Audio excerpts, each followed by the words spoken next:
নমস্কার বন্ধুরা, আজকের রেসিপি হলো চাল কুমড়ো দিয়ে হাতে করা বড়ির এক দুর্দান্ত পদ। মায়ের ঘরোয়া রান্নায় সকলকে স্বাগত। নিরামিষ দিনে এই চাল কুমড়ো দিয়ে মটর ডালের বড়ির রেসিপি একেবারে দারুণ লাগবে।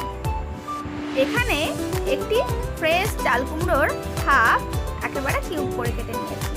চাল কুমড়োটা আগে ধুয়ে তারপরে কেটে নেবেন, তাহলে এর পুষ্টিগুণ ভালোভাবে বজায় থাকবে। এদিকে নিয়েছি দুটি বড় সাইজের আলু, 1 টেবিল চামচ আদা বাটা, আর নিয়েছি মটর ডালের বড়ি।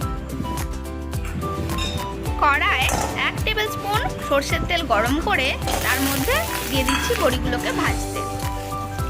2 মিনিট নেড়ে ছেড়ে গোল্ডেন ব্রাউন করে বড়িগুলোকে ভেজে নিচ্ছি।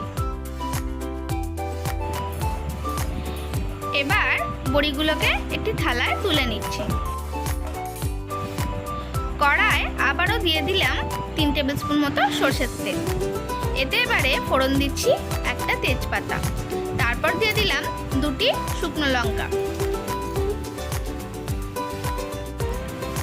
দিয়ে দিচ্ছি 2টো এলাচ, এবার 1 টিস্পুন জিরে। এবারে এতে দিয়ে দেব কেটে রাখা আলুগুলো। নেড়ে চেড়ে প্রথমে 5 মিনিট ভেজে নেব। আলু লাল লাল করে ভাজতে গেলে আগে একটু ভেজে নেবেন। তারপর দিয়ে দেব 3 টিস্পুন মতো নুন। এবার এতে দিয়ে দিলাম 2 টিস্পুন হলুদ গুঁড়ো। এখানে একেবারে সমস্ত নুনটা পরিমাণ বুঝে দিয়ে দিলাম। এবারে ভালোভাবে 2 মিনিট নেড়ে চেড়ে নেব। 2 মিনিট নাড়াচাড়া হলে দিয়ে দেব আদা বাটা।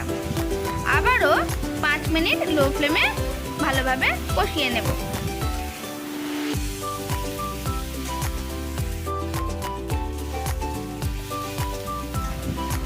কষানো হলে এর মধ্যে দিয়ে দেব কেটে রাখা চাল কুমড়োগুলো।